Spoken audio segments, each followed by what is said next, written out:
Are you ready? The Pap Attack.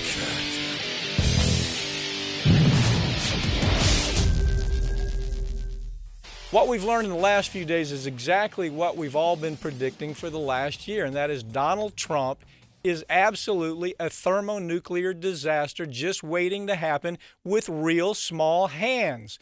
When you think about it, he's a giant irresponsible child with small hands.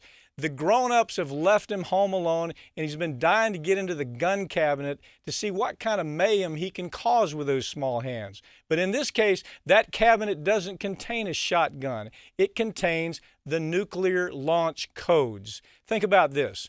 We have top military brass, conservative military experts like General Hayden telling us that they don't want to endorse Trump and that they're actually concerned about what would happen if he had access to nuclear weapons or if he had the ability to order missile strikes. These are people who, unlike Trump, have seen the horrors of war and they understand the consequences. Donald Trump, with his 5 deferments from the Vietnam War, knows nothing at all about foreign policy or military strategy. But it's not just Trump's nuclear threats that are tearing the Republican Party apart right now.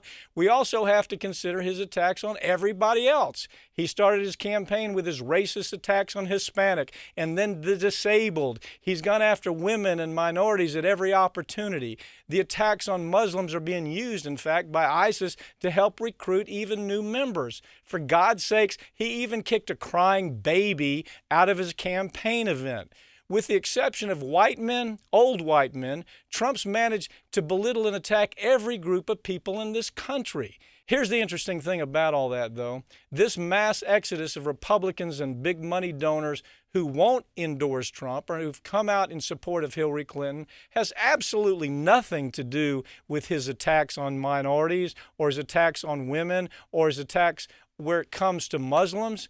Those Republicans who are abandoning the GOP are only doing it because they feel powerless. They know that they can't control Donald Trump and they can't expect any favors from him, so they feel politically impotent. And they are. They don't have a problem with what he's saying. For years, we've heard the exact same lines coming out of the mouths of people like John McCain, Lindsey Graham, Ted Cruz, Louis Gohmert, Ann Coulter, Michelle Malkin, you name it. If these Republicans actually cared about hateful rhetoric, they would have disavowed the Republican Party years ago and demanded apologies from all these people because they've all been talking exactly like Donald Trump for years. It has nothing to do with what Donald Trump is saying. So here's what's going to happen with these Republican defectors. They're going to stay out of the spotlight until Trump loses. Then they'll re-enter the party saying, I told you so. Now you need to trust us and give me more money.